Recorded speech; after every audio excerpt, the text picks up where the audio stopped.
శ్రీ సాయి సచ్చరిత 22వ అధ్యాయం. శ్రీ గణేశాయ నమః, శ్రీ సరస్వత్యై నమః, శ్రీ గురుభ్యో నమః, శ్రీ కులదేవతాయ నమః, శ్రీ సీతారామచంద్రాభ్యాం నమః, శ్రీ ఉమామహేశ్వరాభ్యాం నమః, శ్రీ సద్గురు సాయినాథాయ నమః. జయ జయ సద్గురు ఆనంద ఘన జ్ఞాన స్వరూప పరమ పావన, జయ జయ భవ భయ నిఖందన కలిమల దహన పరిపూర్ణ, నీవు ఆనంద సాగరానివి. దానిపై లేచే నానా తరంగాలలో మీరే ఆవరించి ఉండి భక్తులను కరుణిస్తారు. భీతిని ఉత్పన్నం చేసేది మీరే, చివర దానిని నివారించేది మీరే. అట్టి నిరాకారం మీరే. ఇట్టి దృశ్యాదృశ్య భావం మీ యొక్క ఆనంద వృత్తి ప్రభావం. మీ స్వరూప దర్శనం తప్ప నా మనసుకు వేరే ఏదీ కోరుకుండుగాక. నా కళ్ళ ఎదుట మీ రూపాన్నే నిలుపుకొని దానినే ధ్యానించుగాక. కేవలం శుద్ధ జ్ఞానమూర్తి అయి అత్యంత సౌఖ్యానుభూతిని పొందటానికి మీ పాదాల కంటే మాకు మరొక గతి లేదు. మీరు ఆసీనులై ఉండగా నిత్యం అనేక మంది భక్తులు దర్శనానికి వచ్చి వారి మస్తకాలను మీ పాదాలపై ఉంచి ప్రేమను సుఖాన్ని అనుభవిస్తున్నారు. కృష్ణపక్షంలోని అమావాస్యపు అంధకార నిసి మరలిపోగానే అందరూ సహజంగా చంద్ర దర్శనాభిలాషతో ఆకాశంలో పశ్చిమ దిశ వైపు దృష్టి సారిస్తారు. అట్లే భక్తుల యొక్క దర్శనాభిలాషను మీ పాదాల వద్ద తీరుస్తారు. ఎడమ కాలుపై కుడి కాలు వేసుకుని కూర్చున్నప్పుడు ఎడమ చేయి చూపుడు వ్రేలు మధ్యవేలు రెండు శాఖల వలె ఉండగా వీని మధ్య నుండి కుడి పాదాంగుష్టం వద్ద నఖ చంద్రుని దర్శనమవుతుంది. మీ పాదాంగుష్టాలు ధన్యమైనవి. వాని నుండి గంగా యమునలు ప్రకటమై దాసగురుని తృప్తిపరిచాయి. నిరభిమానులై అంగుష్ట ధ్యానం చేస్తే భక్తి సులభ సాధ్యమవుతుంది.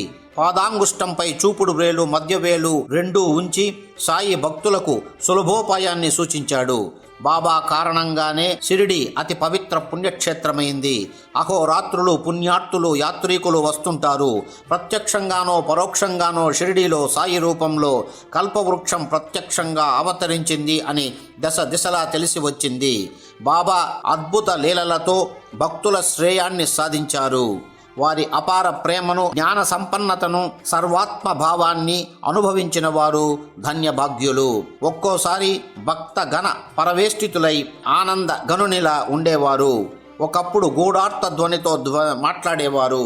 ఒకప్పుడు వినోదంగా పరిహాసమాడేవారు. ఒకప్పుడు ఏ సందిగ్ధాలు లేకుండా కనిపించేవారు. మరొకప్పుడు క్రోధంతో కనిపించేవారు. అనేకులకు అనేక రీతుల ఉపదేశాలు ఇచ్చేవారు. ఇట్టి సాయి సమర్థుని ఆచరణ తెలుసుకోలేనిది. మనోబుద్ధి వాక్కుకు అతీతం. వారి ముఖావలోకనం ఎంత చేసినా తనివి తీరదు. వారితో సంభాషణ చేస్తూ వారి మాటలు ఎంత విన్నా తృప్తి కలగదు. మనసు ఆ ఆనందాన్ని భరించలేదు.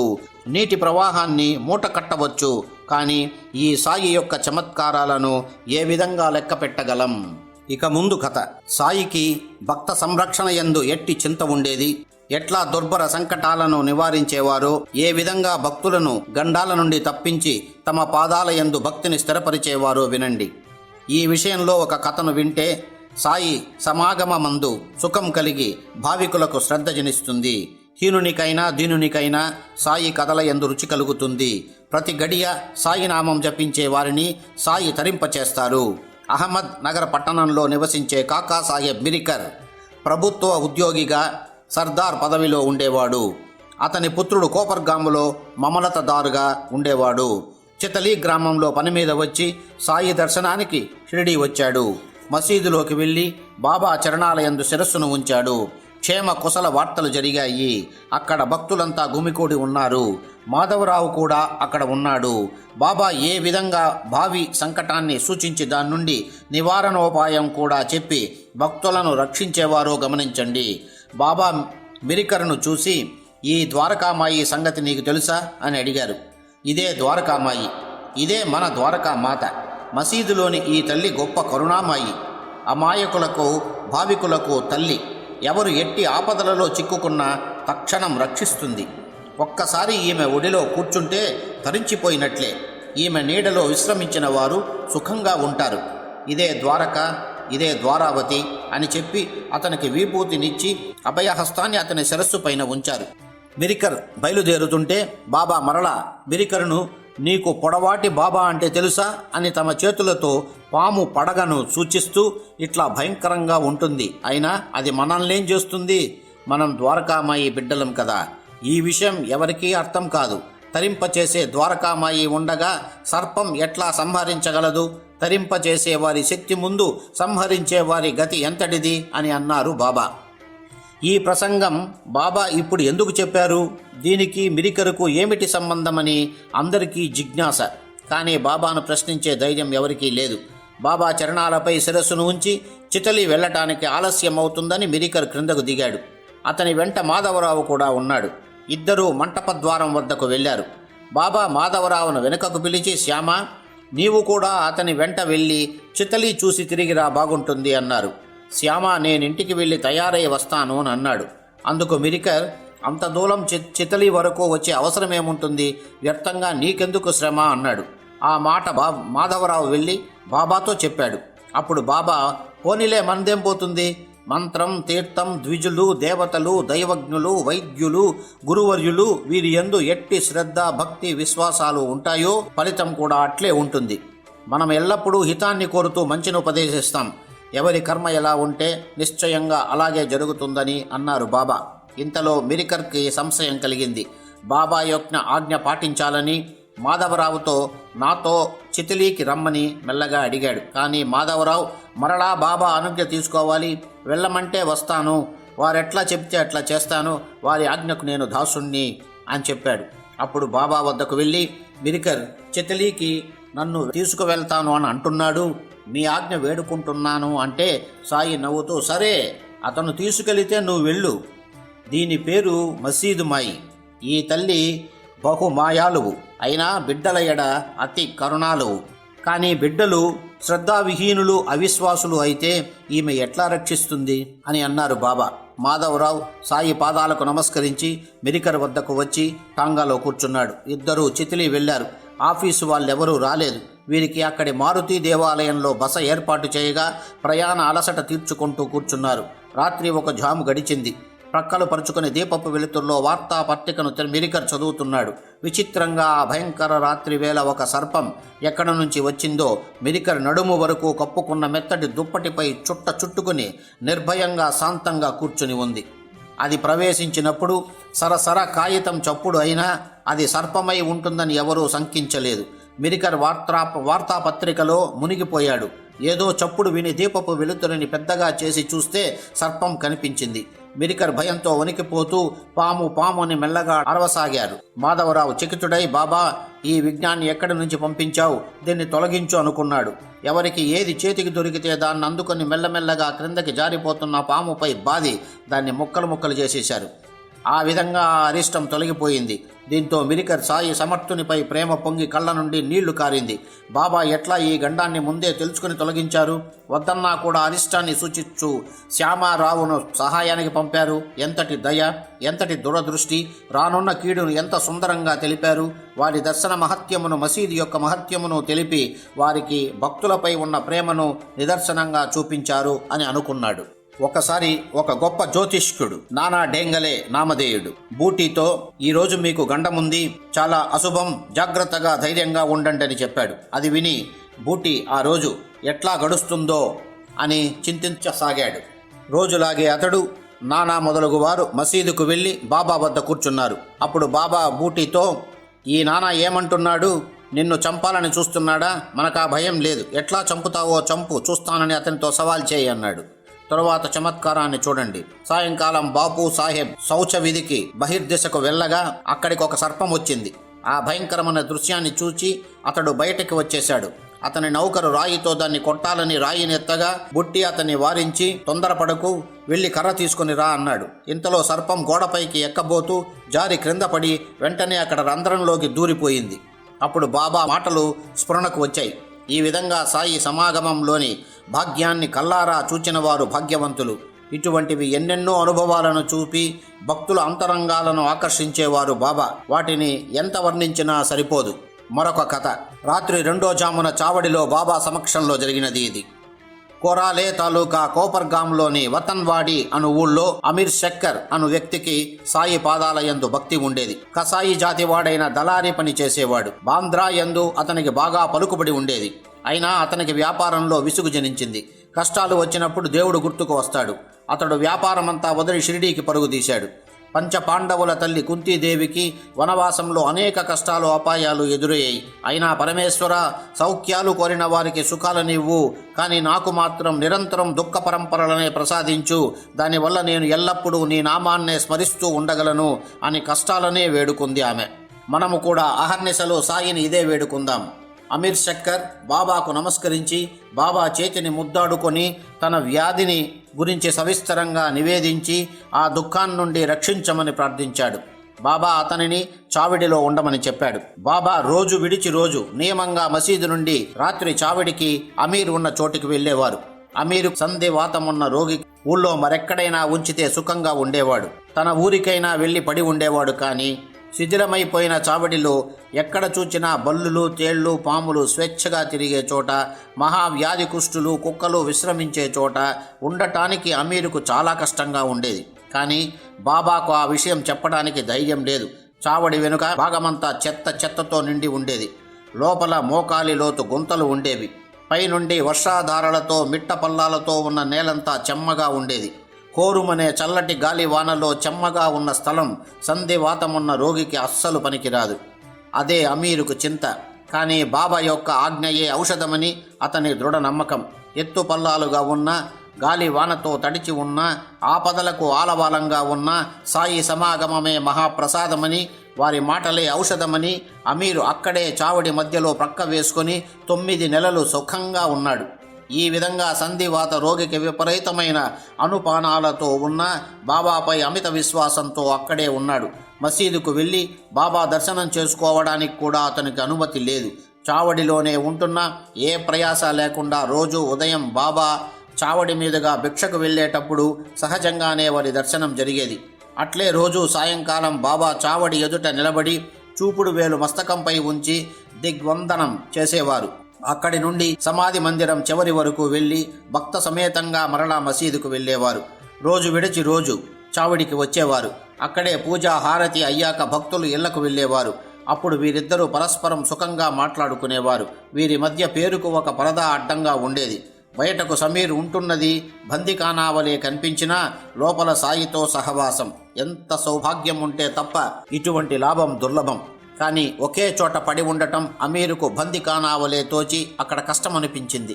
ఇక అక్కడ ఉండలేను అనుకొని బాబా ఆజ్ఞ లేకుండా ఒకరోజు కోపర్గాంలోని ధర్మశాలకు వెళ్ళాడు. అక్కడ విచిత్రం. ఒక ఫకీరు ప్రాణం పోతుంది అని అంటుంటే దప్పికతో గుప్పెడు నీళ్లు పోయమని అడిగాడు. అమీరు దయతో అతనికి నీళ్లు తాగించాడు. అంతే వెంటనే అతని ప్రాణం పోయి శరీరం నిశ్చేష్టగా పడిపోయింది. రాత్రి సమయం, దగ్గరలో ఎవరూ లేరు. అమీర్ గాబరా పడ్డాడు. తెల్లవారితే ఆ ఆకస్మిక మరణంపై విచారణ జరుగుతుంది.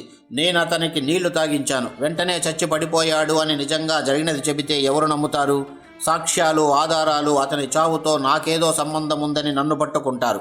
అందువల్ల వచ్చిన దారిన మరలిపోవటమే మంచిదని తలచి అమీర్ ఆ రాత్రి ఎవరి కంట పడకుండా ఎప్పుడు చావిడిలో పడతానానని ఆ ధర్మశాలలోని శవాన్ని అక్కడే వదిలి బయటపడ్డాడు. ఏదో సుఖంగా ఉందామని వచ్చినందుకు తగిన శాస్తి జరిగింది. ఈ దుఃఖాల నుండి బయటపడేసి నన్ను షిరిడీ చేర్చు బాబా అని స్మరిస్తూ శరణు వేడుకుంటూ చావిడి చేరాడు. ఇక ముందు ఎప్పుడు ఆజ్ఞ మీరనని లెంపలేసుకున్నాడు. అట్లా బాబాపై విశ్వాసం ఉంచిన అమీర్ సంధివాతం జబ్బు కుదిరింది. చావడి మొత్తం 3 గజాలుండేది. ఆగ్నేయ కోణం బాబా స్థలం. నలుపక్కల చెక్క పలకలు ఉండేవి. బాబా రాత్రంతా దీపాలు వెలిగించి ఉంచి వాటి వెలుగులోనే ఎప్పుడూ శయనించేవాడు. బయట చీకటిగా ఉండేది. అక్కడ ఫకీరులు వాళ్ళు ఉండేవారు. బాబా పక్కన ఏవో సామానులు ఉండేవి. అక్కడే పరమ విరాగి అయిన అబ్దుల్, బాబా భక్తుడు, ఉండేవాడు. ఒకనాటి మధ్యరాత్రి బాబా, అబ్దుల్, నా పక్కన కింద ఏదో దయ్యం వచ్చి జూరింది చూడరా అంటూ పెద్దగా కేకలు వేస్తూ అబ్దుల్ను పిలిచాడు. అబ్దుల్ దీపం తెచ్చి అంతటా చూచి ఎక్కడా ఏం కనిపించలేదు అన్నాడు. మళ్ళీ సరిగ్గా కళ్ళు తెరిచి అంతటా చూడు అన్నారు బాబా. సటకాతో భూమిపై కొడుతూ ఉంటే బయట పడుకున్న జనమంతా లేచి చూడసాగారు. అమీర్ కూడా లేచి అర్ధరాత్రప్పుడు ఈ గడబిడ, సటకా దెబ్బలు, చప్పుడుకు కారణమేమై ఉంటుందా? బహుశా ఎక్కడి నుండైనా పాము లోపలికి ప్రవేశించి ఉంటుంది అని అనుకున్నాడు. అతనికి బాబా మాట తీరు, వారి స్వభావం, వారి లీలలు బాగా తెలుసు. భక్తుల తలపై అరిష్టం ఏదైనా వ్రాలితే అది తనపైన పడ్డట్టుగా మాట్లాడడం బాబాకు అలవాటు. ఏదో జరిగి ఉంటుందని అమీర్ మనసులో అనుకుంటూ ఉండగా అతని తలగడ క్రిందనే ఏదో పాకుతూ కనిపించింది. అబ్దుల్, దీపం ఇక్కడికి పట్టుకొనిరా అని కేకలు వేశాడు. దీపం తెచ్చి చూడగా ఆ వెలుతురులో అక్కడ తల కింద చుట్ట పెట్టుకొని ఉన్న సర్పం కనిపించింది. దాన్ని అక్కడే హతమార్చారు. ఏదో విధంగా భక్తులకు జాగృతిని కలిగించి వారిని అపాయాల నుండి రక్షించడం బాబా యొక్క విచిత్ర పద్ధతి. బాబా మహోపకారం చేసి తన ప్రాణాలు కాపాడినారని అమీరు తనలో తాను అనుకున్నాడు. ఇటువంటి సర్పాల కథలు బాబా చరిత్రలో అనేకం వర్ణించవచ్చు. పాములు, తేళ్లు నారాయణుని అంశాలే, అయినా వాటికి దూరం నుండే నమస్కరించాలి అని సంత్ తుకారాం యొక్క వచనం. జీవులన్నీ సమానం, ఏ జీవిని హింసించకూడదు. పాముల్లోనూ తేళ్లల్లోనూ ఈశ్వరుడే అధిష్టాన దేవత. అతని సంకల్పం లేనిదే ఏది ఎవరికి ఏ అపాయం కలుగు చేయలేదు. ఈ విశ్వమంతా ఈశ్వర ఆధీనం. ఏ జీవికి స్వాతంత్రం లేదు. ఇది బాబా యొక్క అనుభవ జ్ఞానం. కానీ మన దురభిమానం మాత్రం పోదు. ఒక తేలు నీటిలో మునకలు వేస్తుంటే ఒక వ్యక్తి దాని దగ్గరికి వెళ్లి కరుణతో మెల్లగా దానిని పట్టకారితో పట్టి పైకి తీశాడు. కానీ ఆ తేలు తన జాతి స్వభావంతో అతని వేలు కుట్టింది. తేలు కుట్టుతుందని అతనికి తెలుసు గదా. మనం సర్వదా పరాధీనులం. మన బుద్ధి దాత నారాయణుడు. అనేక అనుభవాలు. నేను నా అనుభవాన్ని తెలుపుతాను. హేమాత్ పంతు తన అనుభవాన్ని తెలియజేస్తున్నాడు. కాకా సాహెబ్ దీక్షిత్ నిత్యం ఉదయం నాద భాగవతం పఠించినట్లే ప్రతి రాత్రి భావార్థ రామాయణం పఠించేవాడు. ఒకనాడు స్నానం తప్పినా, దేవతార్చనలో పూలు తప్పినా, నిత్య నియమాలు ఏవి మారినా గ్రంథ పఠన సమయం మాత్రం మారేది కాదు. సాయి సమర్థుని యొక్క అనుగ్రహం వల్ల దీక్షితునికి కరతలా మలకాలు. అద్వితీయమైన ఈ గ్రంథంలో ఆత్మజ్ఞానం, వైరాగ్యం చక్కగా తెలుపబడింది. వీనిలోని బోధామృతాన్ని చవిచూచిన భాగ్యవంతులకు తాపత్రయాలు నశించిపోయి ముక్తి కలుగుతుంది. ఇట్టి భాగవత శ్రవణం కలిగి దానివల్ల నాకెంతో ఉపకారం జరిగింది. ఈ పవిత్ర కథ వినటానికి నేను నిత్యం ఉదయం రాత్రి వెళ్ళేవాణ్ణి. నా సౌభాగ్యం కొద్దీ నా శ్రవణాలు పావనమై నా బుద్ధి వికసించింది. ఒక రాత్రి పరమ పవిత్రమైన రసభరితమైన రామాయణ కథా శ్రవణం ఆనందంలో నా చిత్తం లగ్నమై ఉండగా ఒక విచిత్ర సంఘటన జరిగింది. ఒక తేలు నాకు తెలియకుండా నా భుజం మీదున్న ఉత్తరయ్యం పైకి ఎక్కి స్థిరంగా కూర్చొని తను కథా శ్రవణం చేస్తున్నట్లుగా కదలకుండా ఉంది. హరికథలో నిమగ్నులైన వారిని హరి స్వయంగా రక్షిస్తాడు. నేను ఏ కాస్త కదిలినా తేలు కుట్టి బాధ పెట్టేదే. కథాశ్రవణంలో రసభంగం అయ్యేదే. కానీ రామకథా మహిమ ముందు ఏ విఘ్నాలు ఉండవు. మెల్లగా అంగవస్త్రాన్ని తీసి దాన్ని చివరితో మూటలా కట్టి ఆ తేలును బయటికి తోటలోకి విసిరివేశాను. అత్యంత భయంకరంగా కొట్టే తేలును చంపకూడదా? సర్పాలు, తేళ్లు వంటి విష ప్రాణులను అట్లే విడిచిపెట్టాలా అన్న సంశయం కలిగినప్పుడు బాబా వైఖరిని గమనించండి. ఒకసారి షిరిడీలోని కాకా యొక్క వాడాలో మేడపైన కిటికీ దగ్గర ఒక భయంకరమైన సర్పం కనిపించింది. కిటికీ రంధ్రంలో నుండి లోపలికి ప్రవేశించి చుట్టుకుని కూర్చుంది. ముందుకు వెళ్ళదు, వెనుకకు రాదు. తలను క్రిందకు పైకి ఆడిస్తుంది. ఒకరు కర్రను పట్టుకుని వెంటనే వచ్చారు. కానీ అక్కడ ఇరుకుగా ఉండడం వల్ల దానిని చంపటానికి వీలు చిక్కలేదు. దానికి పోయే మార్గం లేదు. అది వచ్చిన మార్గాన్నే చరచరా వెనకకు మళ్లిపోయింది. ఆ విధంగా బాబా దాన్ని మమ్మల్ని రక్షించి నిర్భయాన్ని కలుగజేశారు. ముక్తారాం అనే భక్తుడు ఆ పాము రంధ్రం నుండి పారిపోయి ప్రాణాలతో బయటపడింది పాపం అని అన్నాడు. అతని దయాత్ర దృష్టి చూచి నాకు కష్టమనిపించింది. దుష్ట ప్రాణులపై ఇంత దయ ఎందుకు? ఇట్లా అయితే సృష్టి క్రమం ఎలా జరుగుతుంది? అతని మాటలు నాకు నచ్చలేదు. వాదన మొదలైంది. ఒక పక్షం వారు సర్పాలను ఉపేక్షించి వదిలివేయకూడదు, వెంటనే చంపివేయాలి అంటే, మరో పక్షం వారు నిరపరాధ జీవులను వ్యర్థంగా చంపటం ఎందుకని అన్నారు. ఈ విధంగా పరస్పర వాదనలు ఎంతకు అంతు చిక్కలేదు. ముక్తారాం కిందకు వెళ్ళిపోయాడు. నేను కిటికీ దగ్గర నా స్థలాన్ని మార్చాను. కిటికీ వద్ద రంధ్రాన్ని గుడ్డతో మూసివేసి పడుకోవడానికి పక్క వేసుకున్నాను. భక్త మండలి ఇళ్లకు వెళ్ళిపోయారు. నా కళ్ళు మూతలు పడుతున్నాయి. వాదన ఆగిపోయింది. రాత్రి గడిచిపోయింది. తెల్లవారింది. కాలకృత్యాలు తీర్చుకొని త్వరగా మొహం కడుక్కున్నాను. బాబా లేండి తోటకు వెళ్లి తిరిగి వచ్చారు. మసీదులో జనం గుమికూడి ఉన్నారు. నిత్యం వలనే ప్రాతకాల సమయం ముక్తారామాది మండలి వచ్చి వారి వారి స్థానాల్లో కూర్చున్నారు. ఒకరు అరచేతితో పొగాకు నలుపుతున్నారు. ఒకరు బాబా యొక్క చిలుము గొట్టం నింపుతున్నారు. మరొకరు బాబా కాళ్ళు చేతులు పట్టుతూ సేవ చేస్తున్నారు. బాబాకి అందరి చిత్తవృత్తి అవగతమే. గత రాత్రి వాడలో ఏమిటి వాదన అంటూ మెల్లగా ప్రశ్నించారు బాబా. నేను బాబాతో జరిగిందంతా విన్నవించి సర్పాలను అసలు చంపాలా చంపకూడదా అని వారిని అడిగాను. అప్పుడు వారు సర్పాలలోనూ తేళ్లలోనూ అన్ని జీవులలోనూ ఈశ్వరుడే ఉంటాడు. ఈశ్వరుడు జగత్ అంతటికీ సూత్రధారి. సర్వజీవులు వారి ఆజ్ఞానుసారమే ప్రవర్తిస్తాయి. సర్పమైనా కానీ తేలైనా కానీ ఈశ్వరుని ఆజ్ఞను జవదాటవు. అందువల్ల ప్రాణులపై ప్రేమను దయను చూపాలి. సాహసాన్ని వదిలి సహనాన్ని చేపట్టాలి. అందరినీ రక్షించేవాడు శ్రీహరి అని అన్నారు బాబా. ఇటువంటి సాయిబాబా యొక్క కథలు ఎన్నైనా చెప్పవచ్చు. రానున్న అధ్యాయంలో భక్తి శ్రద్ధలు కలయిక భక్త దీక్షిత్తుకు మేకను చంపటానికి సిద్ధమయ్యే కఠిన పరీక్ష. స్వస్తి శ్రీ సంత సజ్జన ప్రేరితం భక్త హేమాత్మంతో విరచితం శ్రీ సాయి సమర్థ సచ్చరితంలో అపమృత్యు నివారణం అను 22వ అధ్యాయం సంపూర్ణం. శ్రీ సద్గురు సాయినాథార్పణమస్తు. శుభం భవతు. ఓం శ్రీ సాయినాథాయ నమః. శ్రీ సచ్చిదానంద సద్గురు సాయినాథ్ మహారాజ్ की जय. రాజాదిరాజ యోగిరాజ పరబ్రహ్మ శ్రీ సచ్చిదానంద సద్గురు సాయినాథ్ మహారాజ్ की जय.